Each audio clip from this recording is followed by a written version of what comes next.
Donc, bonjour et bon dimanche, chers frères et sœurs de l'Église évangélique d'aujourd'hui. Encore une fois, je suis bien content de pouvoir être avec vous pour apporter la parole. Et d'ailleurs, peu importe quand vous écoutez les vidéos, j'ai dit bon dimanche, mais ça se peut bien que vous ne soyez pas dimanche quand vous écoutez ça. Fait qu'en tout cas, bref, bonjour à vous tous. En passant, je voulais juste vous remercier particulièrement pour tous les bons mots, tous les encouragements que vous m'avez donnés cette semaine, la semaine passée, en rapport avec les deux prédications sur 1 Corinthiens 11, avec le voile, les cheveux et tout. C'était peut-être plus difficile. Je ne savais pas trop la réception que vous alliez avoir de ça. Mais plusieurs, vous m'avez mentionné que vous avez apprécié cette réflexion sur ce texte-là qui n'est pas facile. Fait que merci beaucoup. Ça m'encourage beaucoup. De prêcher une caméra, honnêtement, je trouve ça encore tellement étrange. 6 ou 7 mois après, j'aime avoir du feedback de votre part. La prédication, c'est faite pour vous adresser directement et je ne vous vois pas. Fait que je trouve ça difficile, mais merci pour ceux et celles qui m'ont contacté. Donc aujourd'hui, on va prendre une petite pause de notre série sur 1 Corinthiens et on va aborder un des points de l'alliance relationnelle de l'Église. Vous savez, on a commencé là, déjà plusieurs mois et on va adresser un nouveau point ensemble ce matin. Je vous rappelle, c'est quoi l'alliance? Essentiellement, l'alliance relationnelle de l'Église, c'est un résumé de tous les enseignements du Nouveau Testament sur les relations qu'on est appelé à entretenir dans l'Église. Donc, entre frères et sœurs, qu'est-ce que Dieu nous demande de vivre, d'incarner comme idéal dans nos relations. Bien entendu, dans un monde idéal, l'alliance serait pratiquement inutile, puisqu'on incarnerait parfaitement Christ, donc on ne pécherait pas et tout serait merveilleux. Mais on est encore sur la terre, on n'est pas encore dans le ciel, donc ça veut dire que ça se peut qu'il y ait des petites frictions, une fois de temps en temps, vous savez. Étant donné qu'on est encore dans la chair, on est en proie à pécher les uns contre les autres par nos paroles, par nos attitudes, par nos comportements, par nos pensées, par nos actions. Et donc, on a besoin d'apprendre à vivre ensemble. Tant mieux quand ça va bien, mais on sait que ça ne va pas toujours bien. Fait que quand ça va moins bien, comment est-ce qu'on vit ensemble? Comment est-ce qu'on gère ces situations-là? C'est justement dans ces moments-là que l'alliance est tellement précieuse, qu'elle devient tellement pertinente. Parce que quand on est en désaccord, ou quand on se sent blessé par quelqu'un d'autre, souvent c'est notre cœur pécheur qui va prendre la relève, qui va avoir envie de répondre. Et là, on va chercher à se justifier, à argumenter, à se défendre, à attaquer l'autre. Et là, ça tombe dans une dynamique qui peut facilement s'enflammer. Vous comprendrez, vous savez très bien de quoi je parle. Si on ne veille pas sur nous-mêmes, c'est souvent notre nature charnelle qui va venir nous guider dans ces moments-là. On ne pensera plus par les fruits de l'esprit, l'amour, la paix, la joie, tout ça. Ça va être d'autres choses qui vont remplir notre cœur. Donc, c'est exactement pour ça qu'on a une alliance et qu'on veut prendre le temps de se la rappeler régulièrement, qu'on veut prendre le temps de prêcher sur chacun des points, qu'on soit sûr de bien les comprendre, de bien saisir de quoi il s'agit ici. On veut apprendre à la connaître, cette alliance-là, et à l'utiliser quand ça va bien. On n'est pas obligé d'attendre que tout aille mal pour essayer de la sortir. Même en vrai, il sera sûrement trop tard. Si on n'a pas appris à la maîtriser quand ça allait bien, ben, on ne la maîtrisera pas quand ça va mal. Non, mais en ce moment, vu que ça va bien, on veut pouvoir l'apprendre. On veut déjà développer des réflexes qui donnent gloire à Christ, qui sont selon l'Évangile, qui sont selon le cœur de Dieu. Donc, quand ça va se mettre à dégénérer, on espère que ces réflexes-là qu'on va avoir appris ensemble, qu'on va avoir cultivé ensemble, vont prendre le relais et qu'on ne tombera pas juste dans toute la laideur de notre chair, de notre cœur pécheur. Donc, voyez-vous, c'est un peu comme un exercice d'incendie.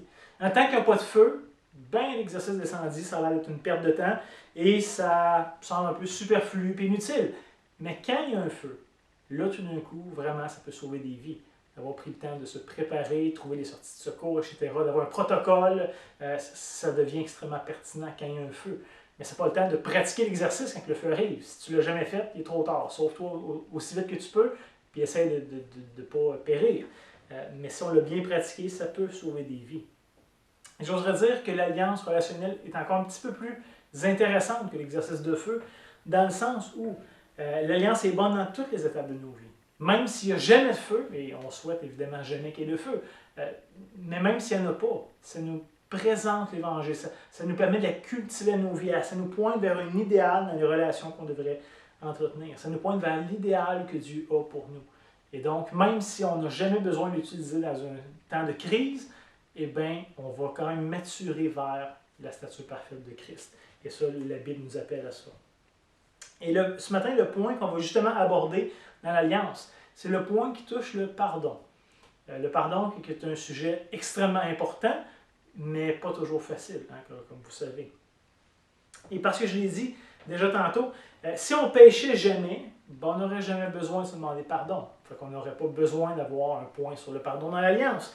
Mais la réalité, c'est qu'on est encore des êtres décevants et que régulièrement, on va devoir pardonner ou se demander pardon mutuellement. Hein. Donc, avant d'aller plus loin, laissez-moi juste simplement vous lire l'énoncé de notre alliance relationnelle. Et ça se lit comme suit. Dans une situation conflictuelle, je ne laisserai pas l'amertume envahir mon cœur. Dans le cas où j'aurais offensé mon frère, je serai prompt à rechercher la réconciliation.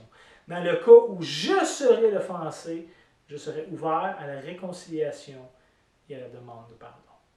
Donc, dans un conflit, on peut être soit celui qui est offensé ou celui qui est offensé. Dans les deux cas, on veut pouvoir incarner l'Évangile, suivre Christ dans ça. Ce que je trouve fascinant avec le sujet du pardon, c'est qu'on veut tous être pardonnés. Quand on fait quelque chose de mal, on espère toujours que l'autre va nous pardonner. Ça, c'est très important pour nous. Mais à l'inverse, Colin, qu'on trouve ça dur de pardonner à quelqu'un qui nous a fait du tort. Quand cette personne-là, c'est nous, on veut s'assurer le plus rapidement possible que cette personne-là va nous pardonner. Mais quand l'offense est contre nous, tout d'un coup, c'est autre chose. Hein? On n'est pas aussi prompt, peut-être, à vouloir pardonner. J'ai l'impression qu'à nos yeux, nos offenses envers les autres ont toujours l'air moins graves que celles que les autres font contre nous. Je ne sais pas pourquoi, mais on a cette capacité-là de diminuer l'offense des autres par rapport à nous. Et on est tellement bon pour justifier pourquoi nous on a mal fait. Hein, c'était pas de ma faute, c'est à cause de ça, mais tu comprends pas, c'était pas ça que je voulais faire. Ben, on est tellement prompt à justifier nos égarements et on veut rien entendre quand c'est l'autre qui vient se justifier. Fait que je pense que ça démontre juste à quel point est-ce qu'on est encore en amour avec nous-mêmes, à quel point est-ce qu'on pense qu'on est finalement bon. T'sais, on se voit comme bon, on se voit comme correct, on se voit comme acceptable. Et nos péchés sont toujours moins graves que les péchés des autres, souvent à nos yeux. Et le pire avec ça, c'est qu'on voit rarement notre incohérence. Parce que c'est très incohérent comme manière de penser. Mais rassurez-vous, c'est pas nouveau. On n'a rien inventé à l'Église évangélique d'aujourd'hui en 2020. Jésus, déjà de son temps, confrontait ce genre d'attitude-là chez ses disciples. Et je trouve ça tellement intéressant de voir comment est-ce que Christ aborde cette idée-là de double standard. Hein, que l'offense de l'autre a l'air beaucoup pire que mon offense à moi que j'ai faite contre lui. Et comment est-ce qu'on devrait gérer le pardon, comment est-ce que la relation devrait évoluer lorsque ça arrive. Donc, pour guider notre réflexion ce matin, je vous propose qu'on regarde ensemble une parabole bien connue de Jésus. Et c'est effectivement au sujet du pardon. Et on retrouve cette parabole-là en Matthieu chapitre 18, les versets 21 à 35. Donc, je vais en faire la lecture tout de suite. Matthieu chapitre 18, les versets 21 à 35. Donc, si vous avez une Bible à la maison, je vous invite à tourner. Pas juste m'entendre lire le texte, mais que vous puissiez le lire aussi pour vous-même. On lit comme suit. Alors Pierre s'approcha de lui, de Jésus, et dit, Seigneur, combien de fois pardonnerai-je à mon frère lorsqu'il péchera contre moi? Serai-je jusqu'à 7 fois? Jésus lui dit, je ne te dis pas jusqu'à 7 fois, mais jusqu'à 70 fois 7 fois. C'est pourquoi le royaume des cieux est semblable à un roi qui voulut faire rendre compte à ses serviteurs. Quand il se mit à compter, on lui en amena un qui devait 10 000 talents. Comme il n'avait pas de quoi payer, son maître ordonna qu'il fût vendu, lui, sa femme, ses enfants et tout ce qu'il avait, et que sa dette fût acquittée. Le serviteur se jeta en terre, se prosterna devant lui et dit, Seigneur, aie pitié envers moi, je te paierai tout. Et ému de compassion, le maître de ce serviteur le laissa aller et lui remit la dette. Après qu'il fut sorti, ce serviteur rencontra un de ses compagnons qui lui devait 100 deniers. Il le saisit et l'étranglait en disant « Paie ce que tu me dois !» Son compagnon se jeta en terre et le suppliait, disant « Aie pitié de moi, je te paierai !» Mais l'autre ne le voulut pas. Il alla le jeter en prison jusqu'à ce qu'il eût payé ce qu'il devait. Ses compagnons, ayant vu ce qui était arrivé, furent profondément attristés. Ils allèrent raconter à leur maître tout ce qui s'était passé. Alors le maître fit appeler ce serviteur et lui dit « Méchant serviteur, je t'avais remis en entier ta dette parce que tu m'en avais supplié. Ne devais-tu pas aussi avoir pitié de ton compagnon, comme j'ai eu pitié de toi. Et son maître irrité le livra au bourreau, jusqu'à ce qu'il eût payé tout ce qu'il devait. C'est ainsi que mon Père céleste vous traitera, si chacun de vous ne pardonne pas son frère de tout son cœur. Donc c'est un enseignement de Jésus. Et bien entendu, vous connaissez probablement tous déjà cette parabole-là, c'est pas nouveau. Elle est assez connue, assez simple à comprendre. Les applications, je pense, sont assez évidentes. Mais laissez-moi quand même prendre quelques minutes pour exposer le texte, pour nous amener dans une réflexion et surtout comprendre comment ça s'applique pour nous, dans le contexte de l'Église, avec l'alliance qu'on veut mettre en place, etc. On va réfléchir à ça ensemble. Premièrement, ici, notons que le contexte immédiat de la parabole nous est rapporté au verset 21 et 22. Et Pierre, comme à son habitude, on va dire, se donne le droit de poser une question à Jésus. Pierre est un peu plus verbomoteur, se donnait peut-être certaines libertés que les autres étaient gênés un peu de prendre. Et probablement, ce que Pierre représentait les 11 autres apôtres. Il se faisait souvent le porte-parole ou le représentant d'eux. Et sa question va être très légitime. Il va dire, Jésus, combien de fois est-ce que je dois pardonner à quelqu'un qui pêche contre moi? Et ce qui rend le texte encore plus intéressant ici, c'est le contexte plus élargi du passage que Jésus vient tout juste d'enseigner avant que Pierre pose cette question-là. Le contexte élargi nous montre qu'on parle de discipline d'Église. Matthieu 18, c'est le fameux chapitre qui nous parle de la discipline d'Église. Et je vous lis rapidement les versets 15 et 17, juste pour nous rappeler ce que Jésus enseigne. Jésus disait, « Si ton frère a péché, va et reprends-le entre toi et lui seul. S'il t'écoute, tu as gagné ton frère. Mais s'il ne t'écoute pas, prends avec toi une ou deux personnes, afin que toute l'affaire se règle sur la déclaration de 2 ou de 3 témoins. S'il refuse de les écouter, dis à l'Église. Et s'il refuse aussi d'écouter l'Église, qu'il soit pour toi comme un païen et un publicain. » Donc Pierre entend ça. Il semble que très bien compris les implications de cet enseignement-là de Jésus. Donc lorsqu'il demande, mais combien de fois est-ce qu'il faut que je pardonne à mon frère? Pierre ici fait référence à ça. Parce que Jésus va dire, si ton frère a péché, dans le contexte de l'Église, va et reprends-le.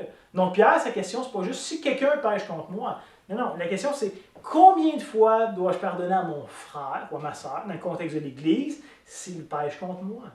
Fait que sa question n'est pas générale, elle est très clairement orientée envers les disciples de Christ, ceux qui disent le suivre. Et comment finalement ça va marcher lorsqu'une autre personne dans l'Église va pécher contre moi? Et peut-être même pécher contre moi plusieurs fois. Comment ça marche? Y a-t-il une limite? Faut-tu tout accepter? Faut-tu accepter jusqu'à un certain point? Fait que c'est un peu ça ici la question de Pierre. Combien de fois il faut pardonner un frère ou une sœur qui pêche contre nous? Parce qu'on est tous bien d'accord pour dire qu'on doit reprendre un frère qui pêche. C'est clair, la Bible nous enseigne ça. On est aussi d'accord pour dire qu'on doit lui pardonner s'il se repent. Ça, on n'a pas de problème avec ça. Mais combien de fois est-ce qu'on joue à ce petit jeu-là? Combien de fois est-ce que je vais le reprendre, puis qu'il se repent, puis je le pardonne?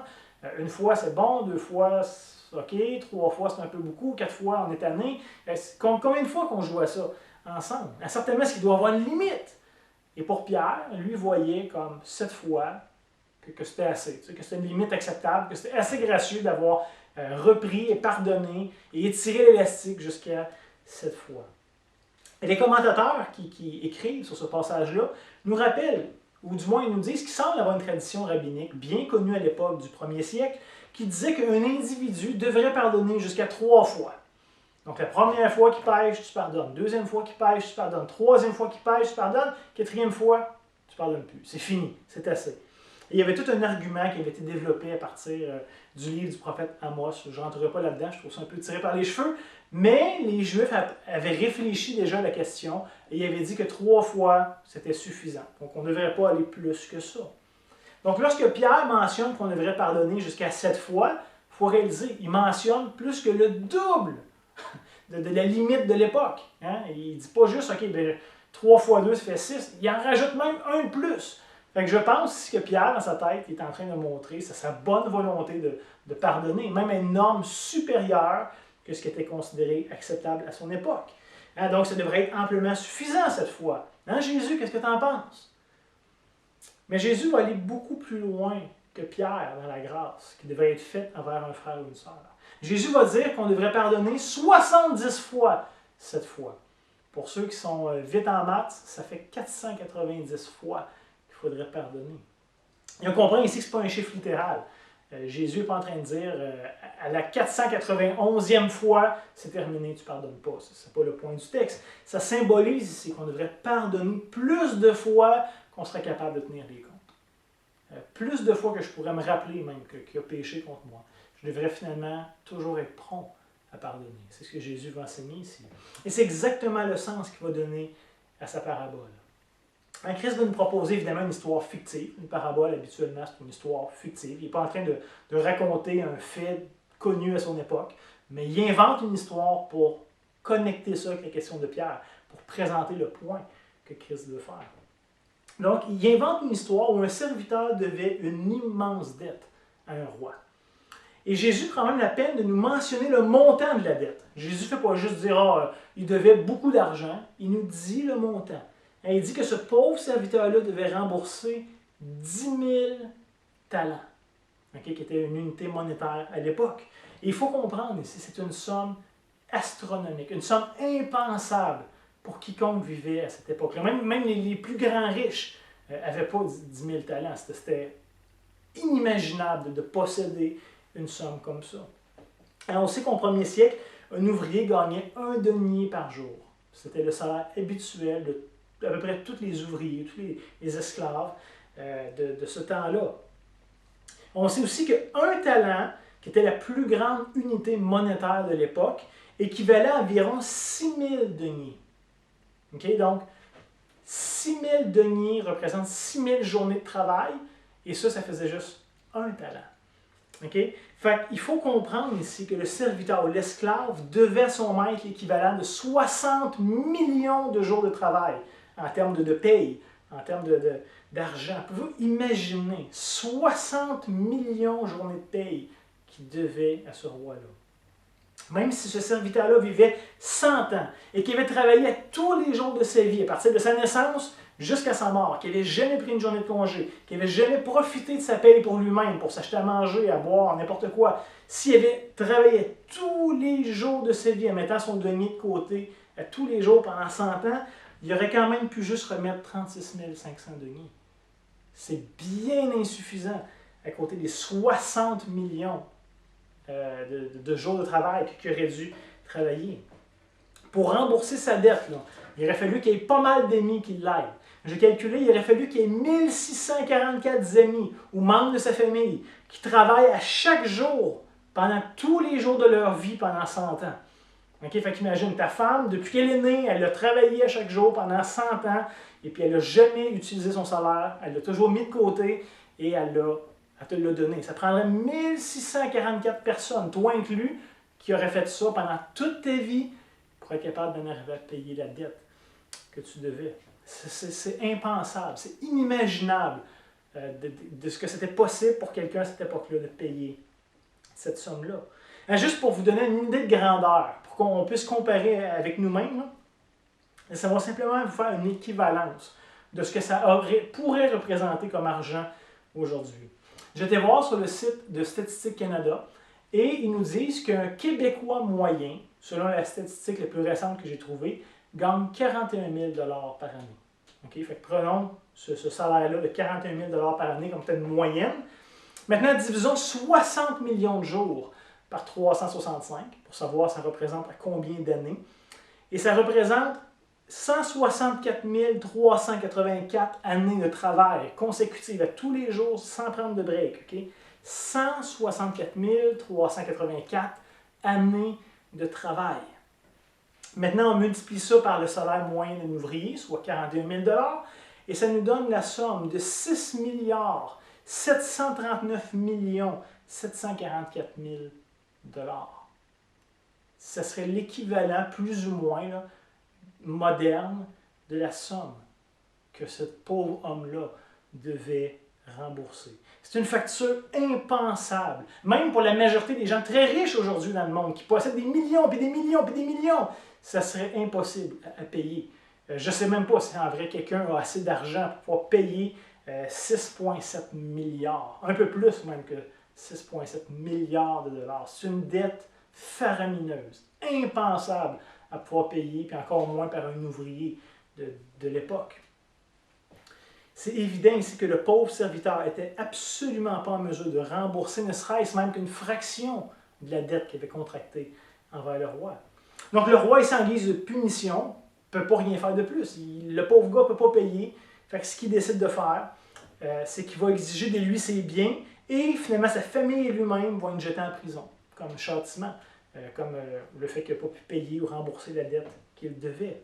Et voyant sa perdition, voyant son sort qui est tragique, ici le serviteur va se jeter aux pieds du roi pour quémander sa bonté, pour l'implorer de sa grâce. Et dans une tentative désespérée, il va dire « Seigneur, aie patience envers moi et je te rembourserai. » Et comme on vient juste de voir, c'est complètement impossible. Il sait qu'il ne sera jamais capable de rembourser ça, mais il demande un peu plus de temps, il lui demande un sursis de temps. Et le serviteur essaie désespérément de s'en sortir, parce qu'il sait qu'il est fait, il est pogné. Et Jésus nous dit ici que devant cette scène pathétique, le roi est rempli de compassion envers son malheureux serviteur, qui vient de se mettre les pieds dans les plats. Et finalement, le roi va décider, dans un geste de pitié inimaginable, d'affranchir le serviteur de sa dette, d'annuler complètement tout ce qu'il lui devait. Et remarquez bien ici que le serviteur lui demandait le temps nécessaire de rembourser sa dette. C'est ce qu'il lui demandait. Mais le roi, plutôt que d'acquiescer à sa requête, ose lui donner plus que ce qu'il aurait osé demander. Le roi lui dit « J'annule ta dette. Non seulement est-ce que je ne te donne pas juste plus de temps pour que tu puisses me rembourser, j'annule. C'est terminé, tu ne me dois plus rien, plus un sou. » Quelle grâce! Imaginez les apôtres qui entendent Jésus dire que le roi fait ça. On dirait « Wow! Quel roi bon! Quel roi généreux! Quelle grâce incroyable de se faire affranchir d'une dette aussi grande! » Et honnêtement, on aurait sûrement aimé ça que l'histoire se termine ici. Ça aurait sûrement été digne d'un film de Hollywood. Mais Jésus continue son histoire en ajoutant une deuxième scène qui se déroule au verset 28 à 30. Parce que Jésus nous dit qu'aussitôt après avoir été acquitté, d'avoir sorti de la présence du roi, le serviteur rencontre un de ses collègues qui s'adonne, lui devait de l'argent, et lui aussi. Et remarquez que l'homme qu'il va rencontrer n'est pas son serviteur à lui. Des fois, on pense que c'était son serviteur, comme son inférieur, qui lui devait de l'argent. Comme un peu lui était l'inférieur du roi, il lui devait de l'argent au roi. Mais ce n'est pas ce que le texte nous dit.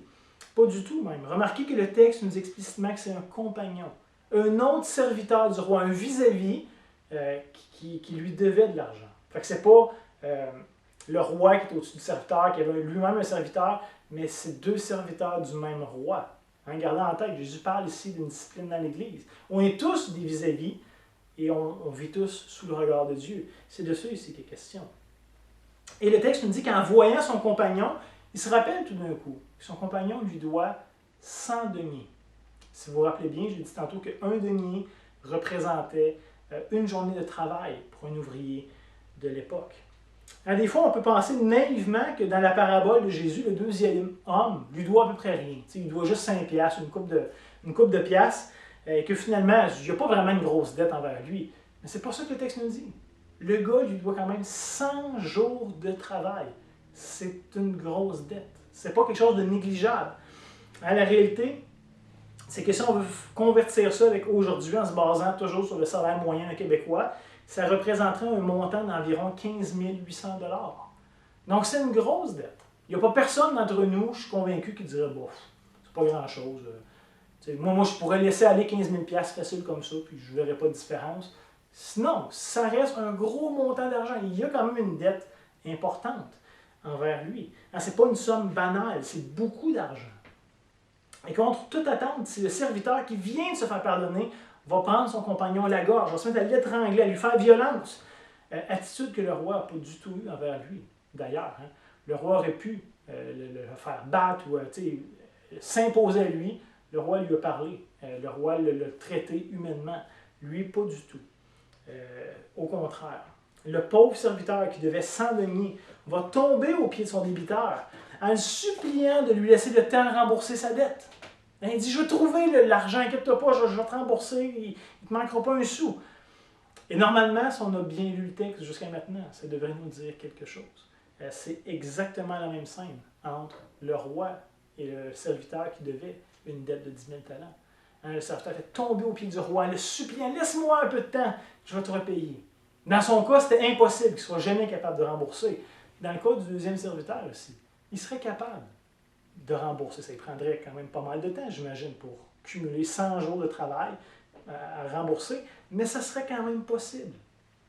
Mais plutôt aussi que de lui faire grâce, ou même de lui laisser le temps d'aller rembourser sa dette, il fait jeter son compagnon en prison, le texte nous dit. Le premier serviteur n'eut, c'est-à-dire d'aucune pitié envers son prochain. On peut voir contre à quel point son cœur est dur, à quel point ce qui est insensible, intransigeant avec son prochain. Mais l'histoire ne se termine pas là. Parce que Jésus veut donner une conclusion. Il ne fait pas juste nous donner deux tableaux différents. Ça pointe vers une réalité, tout ça. Alors, ceux qui ont été témoins de la scène, Jésus nous dit, des deux serviteurs, ont été profondément attristés, choqués, scandalisés de voir ce qui s'est passé.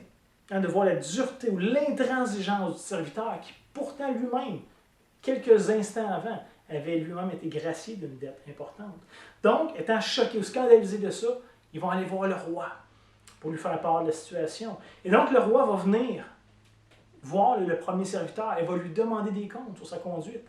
Et là, au verset 32-33, le roi va lui dire « Méchant serviteur malin, je t'avais remis en entier ta dette parce que tu m'en avais supplié.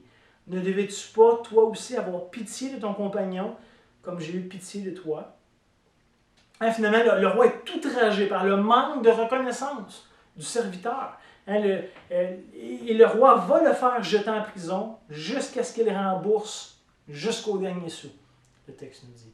Et on sait, c'est absolument impossible. Et même s'il travaillait tous les jours de sa vie, il ne serait pas capable de rembourser la dette. À combien de fortes raisons s'il est en prison, qu'il ne peut même pas travailler? Comment est-ce qu'il va faire pour rembourser la dette? Ça devient complètement impossible ici à faire, dans son cas à lui. J'aimerais juste souligner ici que Jésus emploie volontairement un mot qui est très fort pour décrire le châtiment du mauvais serviteur. Alors, le texte nous dit que le roi ne fait pas juste le livrer au gardien de prison. C'est pas ça que le texte nous dit. Il nous dit qu'il va le livrer au bourreau, littéralement au bourreau pluriel, à plusieurs bourreaux qui vont s'occuper de lui. Il y a littéralement ici une connotation de douleur, de torture, qui est imbriquée dans le terme ici que Jésus choisit d'employer. C'est pas un hasard. Jésus a volontairement voulu nous donner cette image-là, que le premier serviteur qui était méchant va être torturé, il va avoir de la douleur. Ce n'est pas juste qu'il va aller en prison, mais ça va être pire que juste la prison. Finalement, c'est encore pire que le premier scénario, où il y avait une dette envers le roi le mettait en prison. Là, ce n'est pas juste que tu vas en prison, mais en plus, tu vas souffrir en prison. Puis Jésus va conclure en donnant explicitement ici la conclusion de cette parabole. Parce qu'il ne veut pas nous laisser l'interpréter comme on veut. Il veut que ce soit clair. Il y avait un point à transmettre. Il voulait répondre clairement à la question de l'apôtre Pierre, et donc il va donner lui-même la conclusion. Et on va lire en Matthieu 18-35. « C'est ainsi que mon Père céleste vous traitera, si chacun de vous ne pardonne pas son frère de tout son cœur. » Et honnêtement, on peut peut-être trouver ça rough, ce que Jésus nous dit ici. Et là, on pourrait se demander, mais attends une minute, est-ce que notre salut dépend de notre capacité à pardonner notre prochain? Il me semble que ce n'est pas un salut par les œuvres, ça ne dépend pas de mes mérites, de mes capacités. C'est quoi cette affaire-là? Est-ce que notre salut, ce n'est pas une grâce de Dieu imméritée? Bien si oui, pourquoi ça a rapport avec le fait que moi je pardonne ou pas? C'est quoi cette affaire-là? À première vue, ça pourrait peut-être sembler contradictoire avec ce que le reste du Nouveau Testament enseigne. Mais pourtant, je pense que c'est très cohérent avec le reste des enseignements de Jésus. Par exemple, vous rappelez-vous les béatitudes en Matthieu 5-7, où Jésus va dire « Heureux les miséricordieux, car ils obtiendront miséricorde. Heureux ceux qui font grâce, car ils recevront la grâce. » C'est ça ici l'idée derrière cette béatitude-là. Juste un peu plus loin, toujours dans le Sermon sur la montagne, à Matthieu 6-12, lorsque Jésus va enseigner la prière du Notre Père, il va dire « Pardonne-nous nos offenses, comme nous pardonnons aussi à ceux qui nous ont offensés. » Donc le pardon de Dieu devrait être un reflet de notre propre capacité de pardonner notre prochain. Voyez-vous, il y a un lien ici qui est clair. L'apôtre Jacques, chapitre 2, verset 13, va dire « Car le jugement est sans miséricorde pour qui n'a pas fait miséricorde. » Donc, si tu n'as pas été gracieux, le jugement ne sera pas gracieux envers toi-même. Après tout, si le chrétien est celui qui a reçu de Dieu par la foi le pardon complet pour ses péchés. Le chrétien est celui qui a été affranchi de sa dette. Hein, c'est ce que représente ici la dette astronomique que le premier serviteur devait au roi. C'était impossible pour lui de le payer. On était pécheurs, on était disqualifiés devant Dieu. Il n'y avait rien qu'on pouvait faire pour rembourser, pour payer, pour satisfaire la justice de Dieu en nous-mêmes. On était faits. On n'était pas capable de payer pour les offenses qu'on avait commises. On était digne de son jugement et de sa condamnation la plus complète. Mais, ça ne finit pas là, hein, d'un amour incompréhensible, d'un amour qui nous dépasse, qu'on ne peut pas expliquer, d'un amour qui n'est pas humain. Dieu a payé notre dette par Jésus-Christ. Quelqu'un d'autre est venu supporter les conséquences qu'on aurait dû prendre, vous et moi. Le chrétien, donc, celui qui réalise. Le chrétien, celui qui est conscient du prix qui a été payé pour être libre. Je n'ai pas payé la dette que je devais. Je ne me suis pas franchi par moi-même. Je n'ai aucun mérite. Quelqu'un d'autre a payé à ma place. Donc, c'est important ici qu'on s'en rappelle. Si on réalise ce dont on a été pardonné, est-ce qu'on est encore en droit de retenir l'offense que le prochain nous a faite? Moi, j'ai été pardonné une dette immense. Est-ce que j'ai le droit d'exiger de l'autre une rétribution, un paiement de sa dette qui est beaucoup plus petite envers moi? Et surtout si c'est un frère, cette personne-là. Mais rappelons-nous, tous nos péchés sont premièrement faits contre Dieu. C'est contre lui qu'on pêche. C'est impossible de faire un péché qui n'offense pas Dieu premièrement. Même si on veut pécher contre notre prochain, même si c'est lui la cible de notre méchanceté, Dieu est toujours le premier à être offensé dans tout ça. Donc, si Dieu a pardonné le frère et la sœur, si lui a annulé la dette, si lui le déclare juste, que c'est terminé, qu'il n'y a plus de dette qui est mise sur lui, qui suis-je, moi, pour ne pas le pardonner? Si Dieu, qui est le premier offensé dans l'histoire, lui a pardonné. Qui suis-je, moi, pour retenir la dette, retenir l'offense contre lui?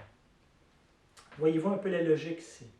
C'est finalement de dire, si j'ai bien compris le pardon dont j'ai été l'objet, comment est-ce que je peux résister à pardonner mon prochain?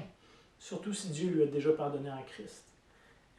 Et notez ici que je ne suis pas en train de diminuer, de minimiser les douleurs, les blessures, les souffrances qu'occasionne le péché des autres dans notre vie.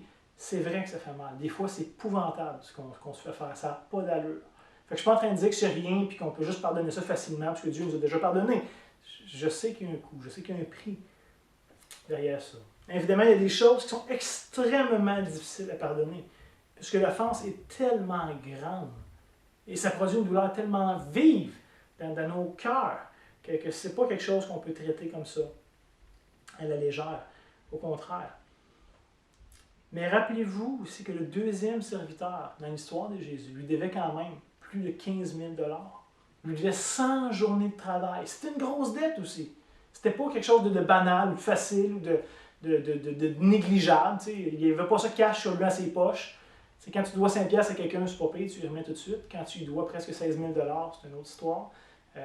Comprenez, si Jésus nous montre dans sa parabole qu'il y a déjà un prix assez élevé que l'autre peut devoir et qu'on est appelé à lui pardonner, même un prix extrêmement élevé.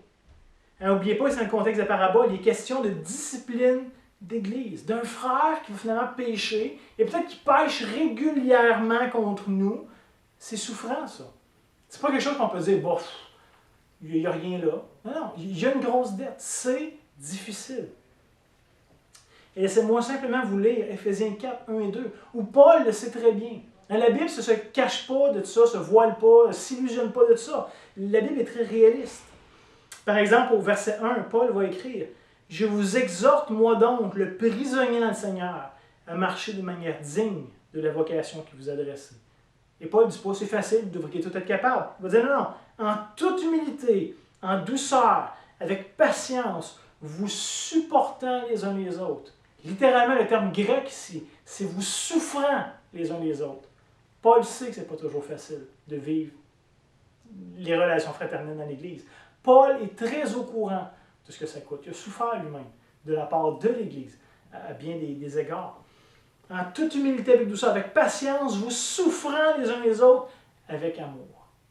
C'est l'idéal, ce que Paul nous pointe. Mais le danger quand on souffre, quand on a mal, quand on vit l'injustice, ça va être de se replier sur nous-mêmes. Que finalement, tout ça centre notre attention, nos désirs, nos pensées, notre douleur sur nous. Et là, on oublie de considérer plus large. On oublie, on perd de vue Christ, on perd de vue l'Évangile. Là, c'est juste nous, notre douleur, notre injustice, nos affaires. Mais comme chrétien, on ne doit jamais perdre de vue l'Évangile. On ne doit jamais perdre de vue ce que Dieu a fait à notre bénéfice. Dieu aurait eu tous les droits de nous châtier. Et ça aurait été juste. Personne n'aurait pu contester avec Dieu. Personne n'aurait pu le prendre en faute ou voir qu'il a été injuste dans son châtiment. Tout le monde aurait eu la bouche fermée devant la justice de Dieu. Mais quand même, le Seigneur, au lieu de nous donner ce qu'on méritait, il a déversé une grâce surabondante sur chacun d'entre nous. Dieu ne nous a pas donné ce qu'on méritait. Et c'est ça la grâce. C'est ça l'Évangile. Donc, devant une aussi grande démonstration de pardon, de quel droit est-ce qu'on pourrait nous refuser de pardonner à l'autre, alors qu'on s'est fait pardonner infiniment plus que ce que n'importe qui va jamais nous devoir. Ce que Dieu nous a pardonné était plus grand, plus important comme dette que n'importe quelle autre offense que les autres peuvent nous faire. On n'avait pas le droit à la grâce de Dieu et on l'a eu. Donc pourquoi est-ce qu'on exigerait la justice pour l'autre alors qu'on se réjouit, nous, de ne pas avoir eu la justice de Dieu? Si on est tellement content que Dieu ne nous ait pas donné ce qu'on méritait, pourquoi est-ce qu'on exige que l'autre ait ce qu'il mérite? C'est incohérent.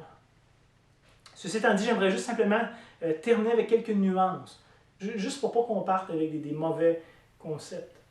C'est pas parce qu'on est pardonné en Jésus-Christ que le pardon est nécessairement facile, comme on l'a dit. Ça se peut que l'autre ait une dette importante, une dette qui est coûteuse, et que juste de dire qu'on annule, ça fait mal. C'est quelque chose qui n'est pas facile. Malheureusement, certaines situations, comme j'ai dit, sont extrêmement dramatiques, extrêmement douloureuses. Et ça va prendre parfois beaucoup de temps, beaucoup d'efforts pour en arriver à pardonner. Ça va être un long cheminement. Ce ne sera pas quelque chose qui va se faire en claquant des doigts comme ça. Ça va être beaucoup plus long. Mais ultimement, on devrait toujours en arriver à pardonner. Tout au long du cheminement, c'est le but qu'on devrait avoir en tête. D'en arriver à dire « je veux pardonner cette personne-là ». Même si ça ne se fera pas du jour au lendemain.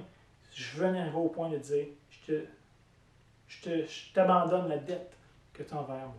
Ayant moi-même été pardonné d'une dette immense.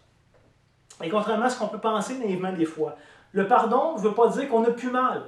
Des fois, les gens disent « je ne suis pas sûr d'avoir vraiment pardonné parce que j'ai encore mal de ce que la personne m'a fait ». C'est pas ça. On peut vraiment pardonner et avoir mal quand même. Ça ne veut pas dire qu'on n'y pense plus, qu'on y a oublié et que c'est plus grave à nos yeux. Ça ne veut pas dire non plus que la relation doit absolument redevenir exactement comme avant. Ça se peut que ça demeure et que ça fasse mal toute notre vie.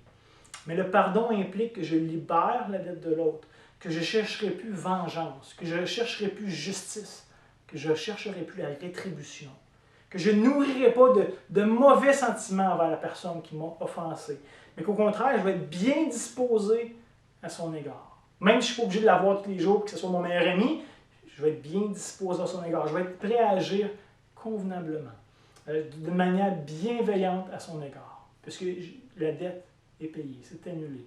Je ne ramènerai pas toujours sur la table la chose qui a été annulée. Il y a beaucoup d'autres choses qu'il aurait pu dire. Le pardon, c'est un sujet qui est complexe, un sujet qui nous touche évidemment directement et qui est difficile pour nous. J'aurais pu donner beaucoup plus de détails que ça. Peut-être qu'on fera une série un jour sur le pardon. Mais au moins, je vais juste donner ces quelques nuances-là pour qu'on comprenne bien. Vous savez, le pardon, c'est premièrement une œuvre divine. Le pardon trouve son origine en Dieu. C'est Dieu qui fait grâce, c'est Dieu qui est gracieux. Nous, on ne l'est pas. Nous, notre nature pécheresse demande, exige la justice. On veut un paiement, on veut une rétribution. J'ai souffert, tu vas souffrir. Autant que moi, au moins, sinon plus. Ça c'est ce que notre chair désire. Mais ce n'est pas le cœur de Dieu. C'est justement en regardant l'Évangile, frères et sœurs, qu'on peut en arriver à pardonner. Parce que ce n'est pas humain, c'est divin ça. C'est en se rappelant que de notre propre dette, de notre propre pardon, qu'on peut en arriver à libérer notre prochain de sa dette, en arrivant à le pardonner. On a toujours besoin de revenir à Christ. On a besoin d'avoir cette vue d'ensemble qui met les choses en perspective. On l'a dit tantôt, quand je souffre, c'est juste moi. Puis l'autre, c'est un écœurant, il m'a fait ça, il n'aurait pas dû, puis là, c'est injuste. Puis là, et là, on voit juste ça. On a besoin de se reculer un peu et de voir le portrait global. Que moi, j'étais un écœurant aussi. Que moi, j'ai commis maintes et maintes injustices. Que j'ai pris plaisir à pécher contre Dieu des milliers de fois dans ma vie et qui m'a fait grâce, généreusement, abondamment.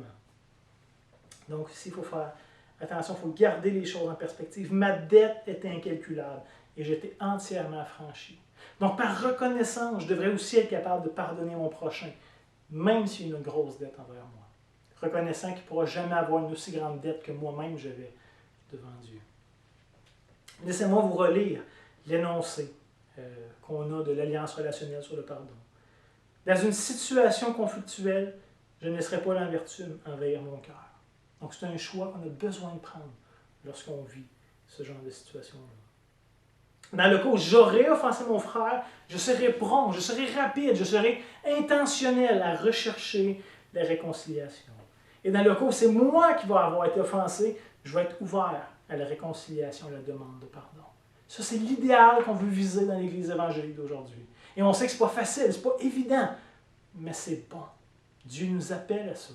Et donc, on veut apprendre à se faire grâce mutuellement. On veut apprendre à croître dans une capacité de vivre l'Évangile au quotidien les uns envers les autres, se rappelant de la dette que tu as payée pour nous et qu'on soit capable, à petite échelle maintenant, nous, de laisser l'autre partir sans dette envers nous. Je termine avec ce texte merveilleux de Colossiens, chapitre 3, les versets 12 à 15, qui résume, je pense, parfaitement tout ce qu'on a vu ce matin. Écoutez bien ce que Paul écrit. Il va nous exhorter en disant « Ainsi donc, comme des élus de Dieu, saints, bien-aimés, revêtez-vous d'entrailles de miséricorde, de bonté, d'humilité, de douceur, de patience. » Et regardez bien le verset 13. « Supportez-vous les uns les autres. Et si l'un a sujet à se plaindre de l'autre, pardonnez-vous réciproquement. De même que Christ vous a pardonné, pardonnez-vous aussi. » Ça, c'est l'idéal qu'on vise. Mais par-dessus toute chose, revêtez-vous de l'amour, qui est le lien de la perfection, et de la paix à laquelle vous avez été appelés pour former un seul corps. Et que la paix de Christ, c'est-à-dire à laquelle vous avez été appelés pour former un seul corps, règne dans vos cœurs. Et soyez reconnaissants. Quelle exhortation. Supportez-vous les uns les autres, et si l'un a sujet de se plaindre de l'autre, pardonnez-vous réciproquement, de même que Christ vous a pardonné. Pardonnez-vous. Prions. Seigneur Dieu, c'est décourageant des fois de te suivre, parce que tu nous demandes des choses qui ne sont pas naturelles pour nous dans la chair, que notre nature humaine ne veut pas. On préfère se faire justice, on préfère se venger, on préfère avoir une rétribution, on préfère voir l'autre souffrir, puis autant que nous, sinon plus. Toi, Seigneur, c'est pas à ça que tu nous appelles, parce que c'est pas ça que toi t'as fait. Tu t'es donné comme exemple à nous. Et on est tellement reconnaissant de ce que tu as fait. Merci pour Christ. Merci pour la croix. Merci d'avoir pris la colère à notre place. D'avoir payé cette dette impensable pour nous, il faut rembourser un jour. Et de l'avoir tout absorbé en Christ. Pour qu'on puisse partir libre, sans rien te devoir. Maintenant qu'on puisse être adopté par toi, qu'on puisse t'appeler Père. Seigneur, quelle grâce de déverser envers nous. Maintenant, je t'en prie, aide-nous à petite échelle à incarner cette grâce, à pouvoir la démontrer aux autres. Seigneur, apprends-nous à aimer, apprends-nous à pardonner, apprends-nous à faire grâce. Et ça, c'est une œuvre qui vient de toi. Ce n'est pas naturel sur nos cœurs, Seigneur. Parce que tu l'as fait, on veut le faire. Parce que tu nous as donné le modèle, on veut te suivre. Donc, Seigneur Jésus, glorifie-toi dans cette Église, par notre capacité de s'aimer, de se pardonner réciproquement. Seigneur, on veut vivre saintement à la hauteur de ce que toi tu vis. On veut arrêter de pécher, on a hâte de quitter ce corps de chair décevant qui nous amène à faire toutes sortes de choses qu'on regrette et qu'on ne voudrait pas. Mais Seigneur, d'ici à ce que tu viennes nous chercher et que tu nous délivres de ce corps de chair, aide-nous à être capables de se pardonner lorsqu'on va se faire du tort. Même si ce n'est pas ça qu'on a voulu, même si c'est inconscient, même si qu'on soit prompt à s'humilier et à pardonner, plutôt que d'être prompt à se justifier, puis à argumenter, puis à vouloir se défendre, Seigneur, ou à vouloir voir la justice. Continue à transformer notre cœur, Seigneur. C'est une œuvre qu'on a besoin que tu fasses dans chacune de nos vies. Donc, on se remet bien humblement, encore une fois, entre tes mains, Seigneur Dieu. Amen. Donc, que le Seigneur vous accompagne cette semaine et que vous puissiez vivre le pardon dans vos vies.